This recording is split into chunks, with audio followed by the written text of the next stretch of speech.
Hello, everyone. Welcome. I'm so glad you joined me today. My name is Vickie Fuller, and I am your artist in residence. I'm with the South Dakota Arts Council, and today we're going to talk about oral fluency. Now, this is a participation video, so you're not just going to be listening to me. You're actually going to be doing some of the things we're talking about. I want to hear you. I want to see you doing things, but since I can't, I'm going to have to trust that you're participating. Before we begin, I want to make sure that you have downloaded the handouts. There's a 2-page handout that you will need for this exercise. You need to have a pencil or a pen handy, and mostly you have to have an attitude of a playful attitude. You got to have positive, playful, fun attitude because we're going to be doing some weird stuff today. Okay, this is for grades 3 through 5. We're going to talk about how do we do a better job of reading? But before we begin, let's make sure that we're all ready to participate. I want you to get some space in the room. I got to get my chair out of the way because we're going to do a little warm up. In this warm up, you're going to repeat after me. Everything I do with my body, you're going to do with your body. Everything I do with my voice, you're going to mimic with your voice. Do the exact same thing. If I point to you, it's your turn. Or if I freeze, it's your turn. Ready? Flee! Flee, fly. Flee, fly, fly. Cum laude, viste. Oh, no, no, no, not the viste. Viste. Viste. Eeny, meeny, Cicilline, ooh-wah, chicana, meeny. Hakaracha, ookaracha, ooh, ah, ooh. Oh, wowish, bodie, oh, doten. Bodoten, ditten, doten. What not? Shh. All right, good job. Have a seat. Thanks for doing that with me. If you didn't, I feel really stupid. I hope you did it with me. And I hope somebody came into your room and go, what are you doing? Please let them know that we're going to be doing crazy stuff for the next half hour. So I hope they can get used to it. All right, we're going to start by checking out those handouts, please. Here is the first handout. It's got some things we're going to be filling in as we go along. And then we have to look at this poem. This poem is called Nasty Dan. And what I want you to do is I want you to pick out at least one line, maybe a couple lines, maybe like this whole first section, whatever you want to do. And if you don't want to do anything until this last section, you go right down there. But right now, I want you to pick out which section are you going to read. If you want to pause and read it through and decide, pause now. Because we are going to get ready to talk about oral fluency. Dun, dun, dun. With me, Vickie Fuller. Now, the first thing we have to do when we're reading aloud in class is we have to make sure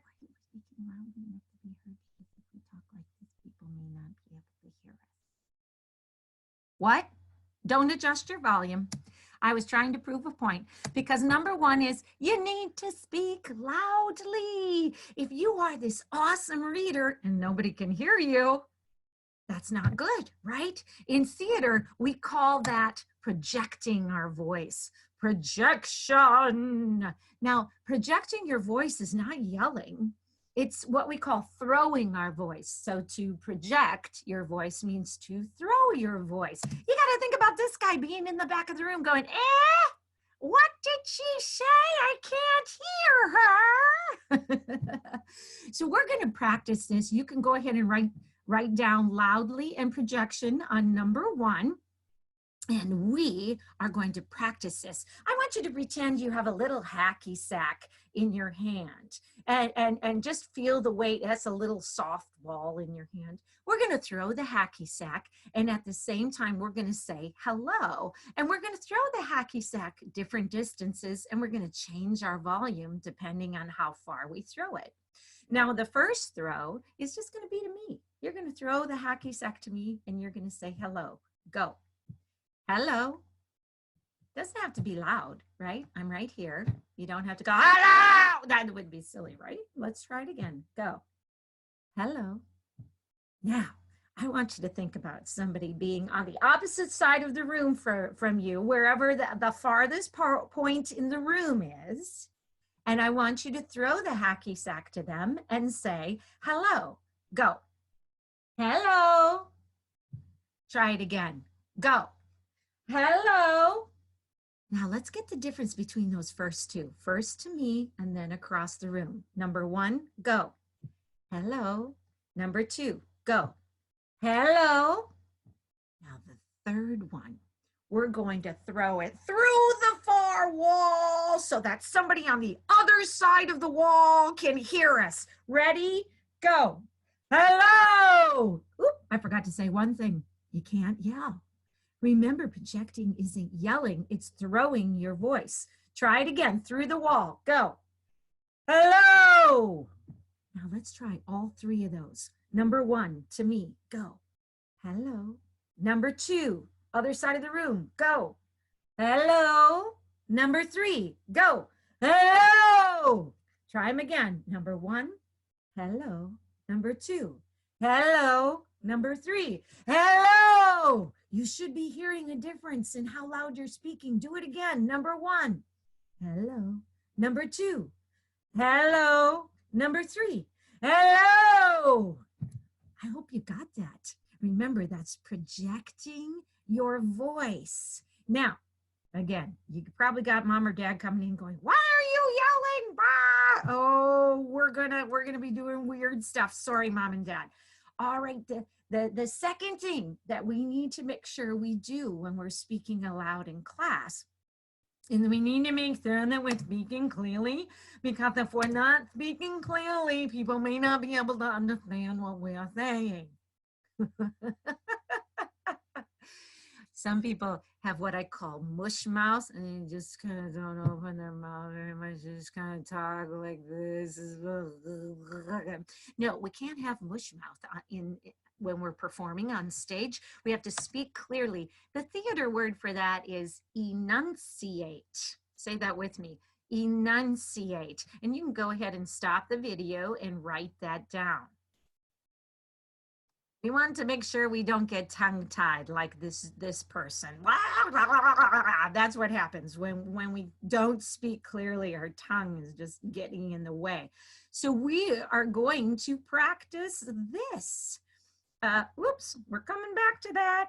Hang on here. I got to get back to my thing. I hope you saw that. Did I go somewhere and not get to speaking clearly? I bet I didn't. Let me share that with you again. I got to go back into my video and share with you my little guy here. Let me see if I can get him to go. Speak clearly. Our theater word is enunciate. And this was the gentleman I was talking about. Okay, so we are going to practice speaking clearly. In theater, we just do crazy warm-ups. The first warm-up is really weird. We just chew like a cow.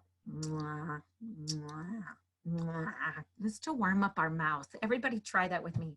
Mwah, mwah, mwah, mwah, mwah, mwah, mwah. Looks really weird, but we got to wake our mouth up. The next one I want you to try is just over and over again. I want you to say, unique New York. Go. Unique New York, unique New York, unique, and stop. Now, were you saying it right? Because a lot of students say it this way, unique New York, unique new, I need to hear the Q and the K. Unique New York, unique New York. Try it. Unique New York, unique New York, unique New York. Good job. Okay. Enunciating, I hear all of those different consonants. Here's another crazy warm-up we do.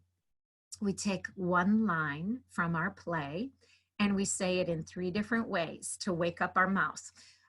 Your line today is going to be speak loudly and clearly. Say your line 3 times. Speak loudly and clearly. Speak loudly and clearly. Speak loudly and clearly. Good job. We're going to do it 3 times every time. Now, I want you to stick your tongue out and say it again. Make sure I can understand you and don't bite your tongue because that hurts. Go. Speak loudly and clearly. Speak loudly and clearly. Speak loudly and clearly. Now I want you to say it with your teeth clenched. Make sure you overuse your lips so that I can understand what you're saying. Go. Speak loudly and clearly. Speak loudly and clearly. Speak loudly and clearly. Now say it normally. Speak loudly and clearly. Speak loudly and clearly. Speak loudly and clearly. Good job. And hopefully if you're doing that right, we have some better enunciation. Now I want you to take and pause the recording and practice your line, just focusing on speaking loudly and clearly. Just overuse your mouth. Pause the video. Hopefully that went really well. Now we're going to go on to part 3. Part 3 is pay attention to punctuation. Pay attention to punctuation. One more time. Pay attention to punctuation. I want you to practice saying this line with me. We're going to Grandma's house. Everybody say that line. We're going to Grandma's house. Now I want you to say that line like you're confused. Go. We're going to Grandma's house. Now I want you to say that line like you're excited. Go. We're going to Grandma's house. All right. Same line. 3 different ways of saying it. And each of those ways has a different end mark on it. If I say it normally, go. We're going to Grandma's house. What kind of end mark does that have? Well, hopefully you said it has a period. A period is a stop sign. You have got to stop at the periods. If you just plow through them, people aren't going to understand what you're saying, especially if you're reading aloud in class. So say it with me. A period is a stop sign. Say it again. A period is a stop sign. One more time. A period is a stop sign. Now I want you to go back and I want you to say, we're going to Grandma's house, but say it like you're really confused. Go. What kind of end mark does that have? I hope you said question mark. I love question marks. They take your voice on a roller coaster ride. Check out my roller coaster. Whee! That one's fun. When I was learning how to do question marks, the teacher would always say, your voice goes up at the end of the line. I want you to say, we're going to Grandma's house like you're confused. Go. We're going to Grandma's house? Did our voice end up? Oh, by golly, it did. Let's try it again. We're going to Grandma's house? Oh, that is so true. And that was a fun roller coaster we went on. But now I want you to look at me like I am the craziest woman you have ever met. And I want you to say, what are you doing? Go. Now, if you said it like I usually say it, it sounds like this. What are you doing? Now, my voice doesn't end up there, does it?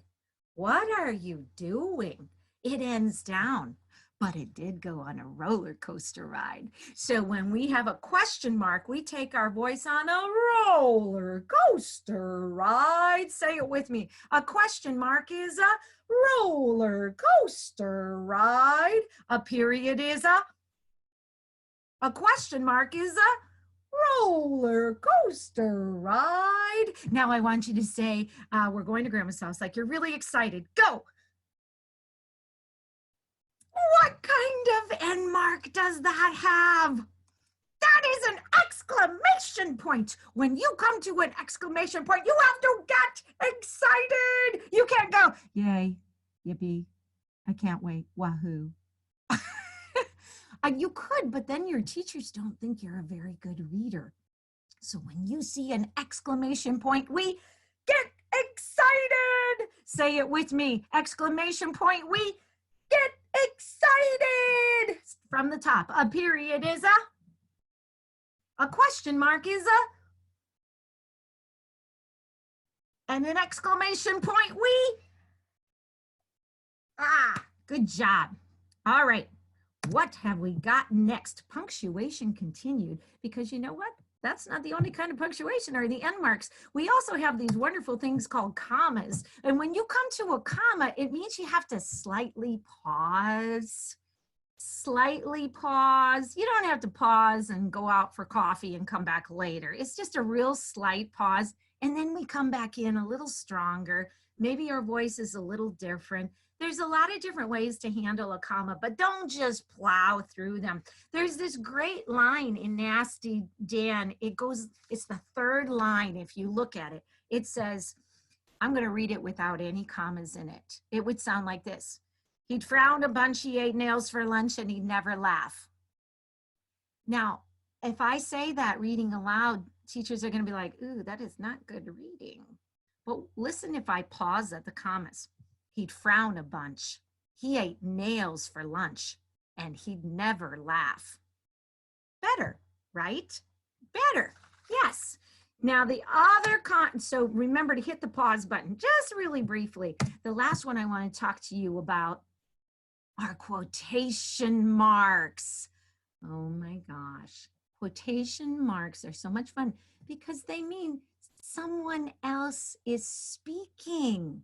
Someone else is speaking. And you know, as an actor, I love to become that other person. I want you to look at Nasty Dan, and I want you to see there are 2 times when there are quotation marks in there. So pause for a moment and come back when you found those 2 lines.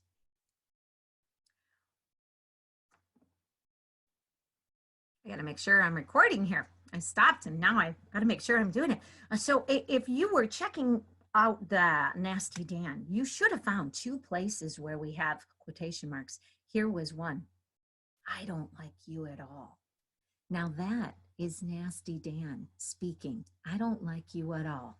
I want you to say that line like you think Dan would say it. Go. Now, I hope you said it in a really mean voice. I don't like you at all. Because he's not a very nice man.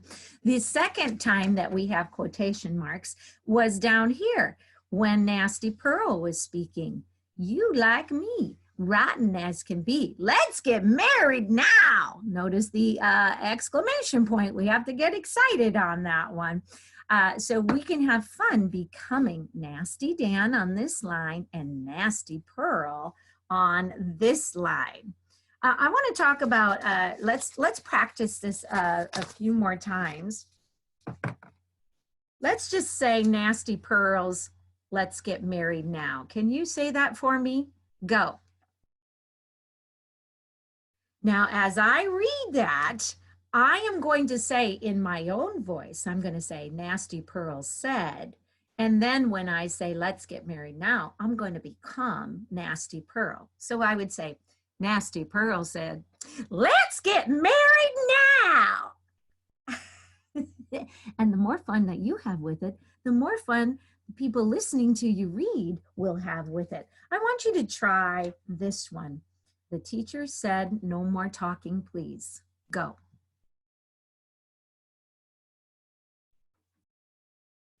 Now this one can sound very different depending on what kind of teacher you choose to portray.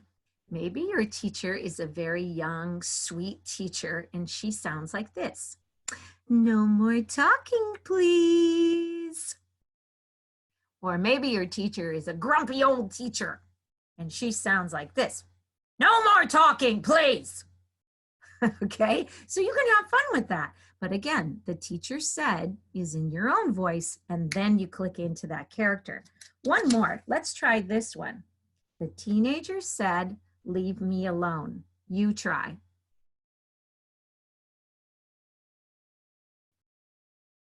Now here again, you have to decide what kind of teenager attitude am I going to have? Maybe your teenager has a bad attitude and I would say, the teenager said, leave me alone. Or maybe they're whiny. The teenager said, leave me alone. That even sounds like a little kid, doesn't it? So we can have fun deciding what kind of person our narrator is going to be. Now I want you to practice saying your line or lines from Nasty Dan again. And this time, not only are we speaking loudly and clearly, but we're going to pay attention to punctuation. Pause the video. All right, I hope you're getting better and better at this. Now, this next thing is a really easy thing for us to do when we are reading aloud in class. This is something I do all the time. Besides paying attention to punctuation, I play the meanings of words. Play the meanings of words. Now, let me talk to you about what that means. I'm going to make a word sound like its definition. For example, if I were going to tell a 2-year-old, don't touch the stove, it's hot, I'm going to make hot sound hot.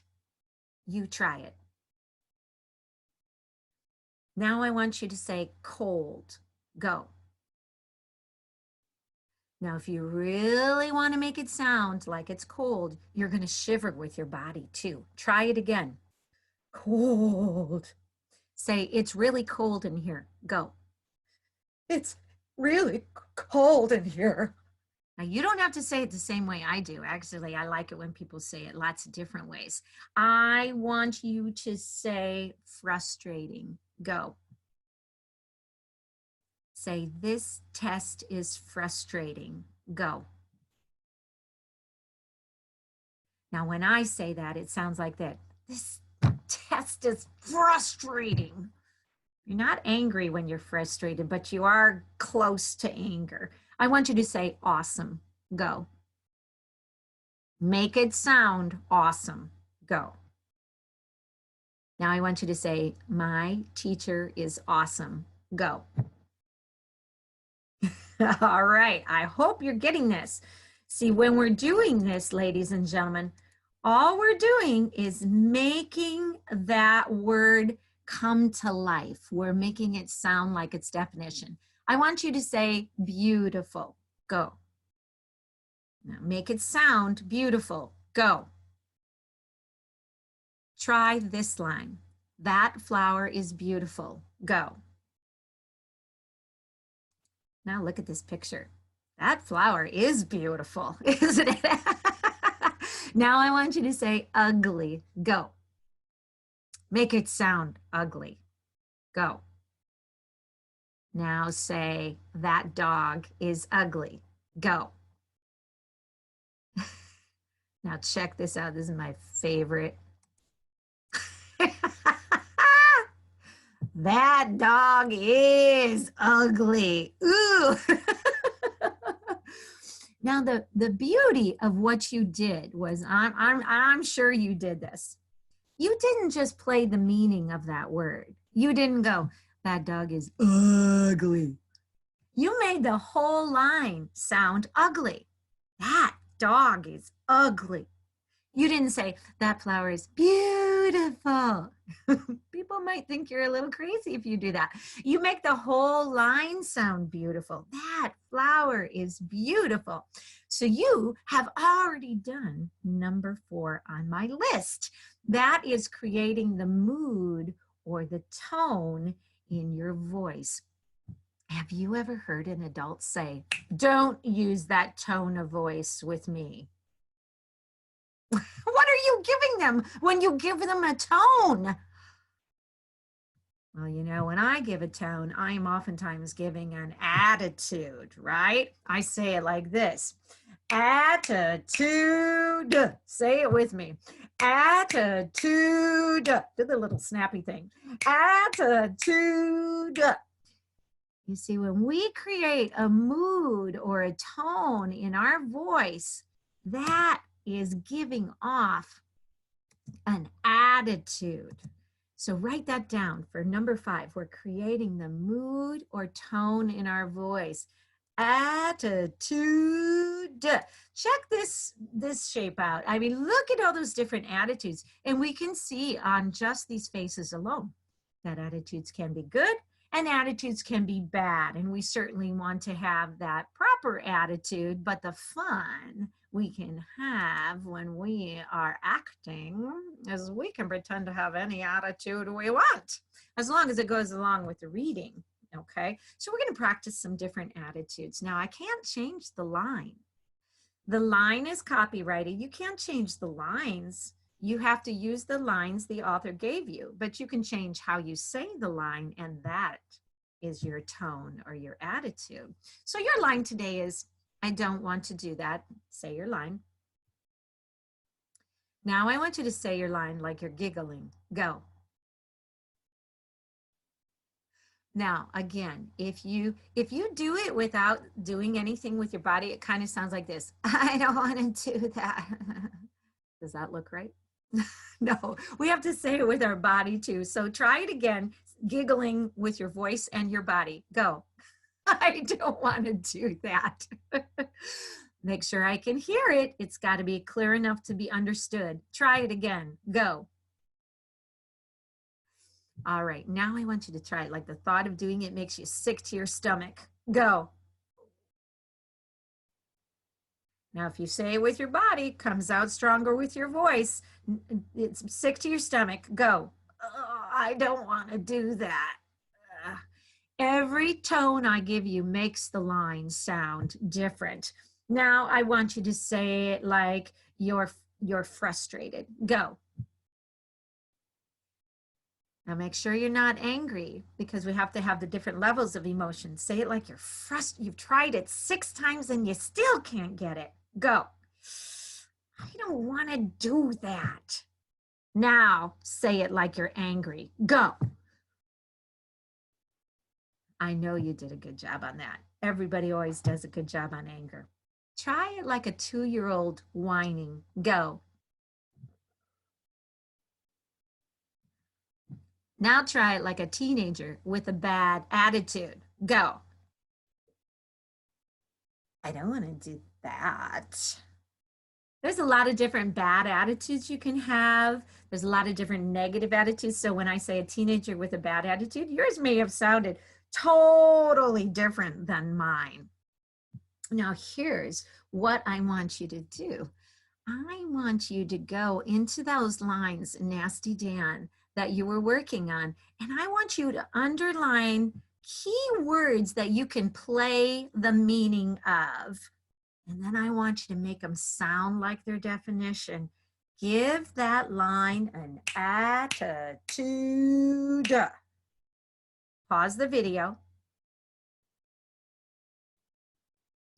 All right, now we're going to practice saying our line with a different attitude. Just give me one line in the script. I don't care which line you've been working on.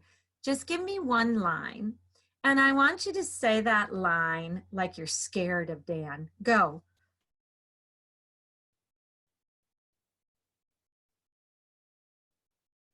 Now, I want you to say that line like you're mad at Dan. Go.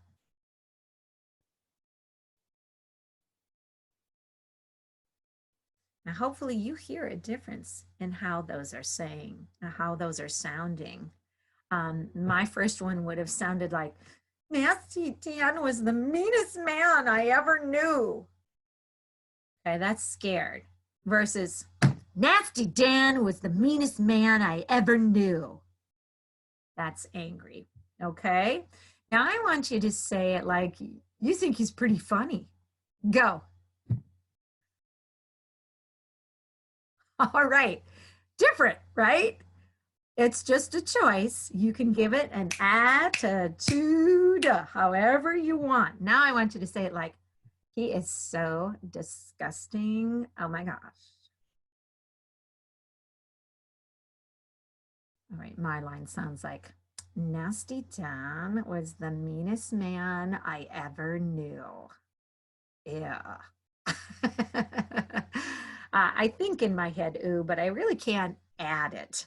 Okay.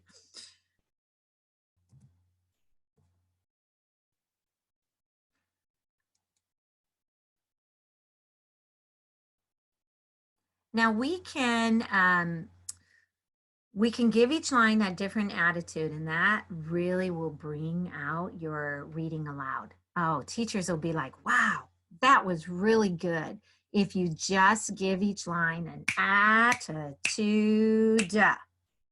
But we're going to take it one step further. We're going to become that character by changing our body and changing our voices. Okay, changing our body and changing our voices. Have you ever seen any of these characters? If you ever watch cartoons, do you know any of these characters? All of these characters are played by Rob Paul. He's an actor that does the voice work for each of these characters, and each one of them are pretty different, aren't they? That's our goal as we look at Nasty Dan. Now, the thing is, we have to pick a character that actually matches the piece. Like, I might like to be a rapper dude, like, Nasty Dan was a nasty man. Yo. But this character, this piece was written a long time ago. It doesn't have rappers back in this day and age. This piece is from the Wild West. And I'll tell you how I know. They talk about Nasty Dan. They don't talk about Dan Smith or whatever his last name is. They call him an adjective with his name. They used to do that back in the Wild West, like it'd be Wild Bill Hickok or Calamity Jane. Okay. So that cues me in that we're back in the Wild West. The other cue I have in there is he never took a bath. Now, I don't know about you. I don't normally take baths, I take showers. So that tells me that this is back in a day when all they had to do were, all they could take were baths. Okay, so that takes us way back to the Wild West. So I have to think in my head, okay, what kind of character would have lived in the Wild West? And then I'm going to create that character in my body and in my voice. We're going to have to stand up for this one. Let's try this. I want you to, I'm going to just say a couple lines in a different character, and then you can pause after each character I give you and try your lines with that character. So first one I'm going to do is a little girl. Nasty Dan was the meanest man I ever knew. The second character I'm going to try is a cowboy or a cowgirl. He'd stomp and scream. He'd be real mean the whole day through. Now I'm going to try a very proper lady in the town. You could try a very proper man in the town. It would sound like this. He'd growl and yell, and I heard tell he never took a bath. I could have some fun and play an old coot, a really old person, like sitting out in his rocking chair. Nasty Dan was a nasty man. Hard to understand that nasty Dan. I could also play a saloon girl. Now, the saloon girls were kind of naughty girls back then. She might sound like this. Nasty Dan was a nasty man the whole day long. All right, now those are just some characters that I came up with. So I want to challenge you. Right now, I want you to practice your line with at least 3 different characters, okay? You could be the sheriff in town. You could be an outlaw. You could be a parent of a kid who got hit by Nasty Dan. You can do anything you want. Somebody who might have lived back in the Wild West. So pause your video and come back. I hope you had some fun creating those characters. The last thing I want to talk to you about is giving variety in your reading. You know, even with a short poem like Nasty Dan, it's long enough to get boring. Let's say I read everything like I'm scared, a scared little kid. Nasty Dan was the meanest man I ever knew. He'd stomp and scream and be real mean the whole day through. He'd frown a bunch. He ate nails. You see how it gets old? It just gets old. You have to give variety to your reading. It's got to have some color in it.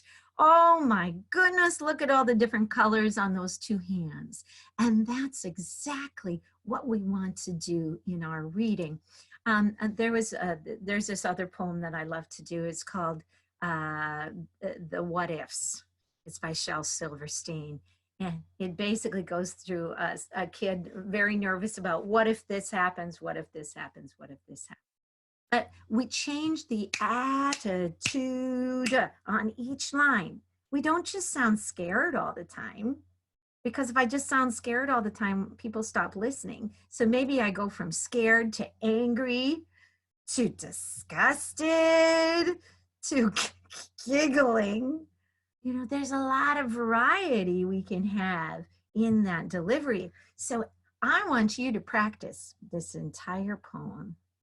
Or if you really don't like this poem, go pick one of your own. I like Shel Silverstein. He does a lot of great things. But what I want you to remember to do is to use these things that we've been talking about. Let's look at our list again. First, we're going to speak loudly and clearly. Remember, those words are projection and enunciate.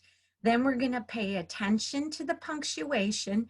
The period is a stop sign. The question mark is a roller coaster ride. The exclamation point, we get excited. A comma means pause. And a quotation mark means someone else is speaking. You're going to pause and then you're going to become the character, because you know there's always that comma before the quotation marks, right? So we have to pause and then become that other character. We're going to really bring out our reading by playing the meanings of the words. And I put some of those words down that we did. We didn't do great, but you can imagine how that sounds. Great! How does nasty sound? Nasty, right? So thinking about those fun words, we can create the mood or tone in our voice. And when we become that character in our body and voice, boy, does it get really fun. Just remember, variety, variety. Change your tone. Make it laughter, make it anger, make it disgust. Change it every time to something different. And then perform it for somebody. Mom, dad, grandma, grandpa, your stuffed animals, anybody you want to perform for. Practice it in front of a mirror so you can see what you look like. You're going to be an awesome actor. And you know what? You're going to be a better reader the next time you read aloud in class if you remember these things. It has been so much fun being with you today. I hope someday I get to see you at your school and we can work on this acting stuff more. Have a wonderful summer and hopefully I'll see you next year.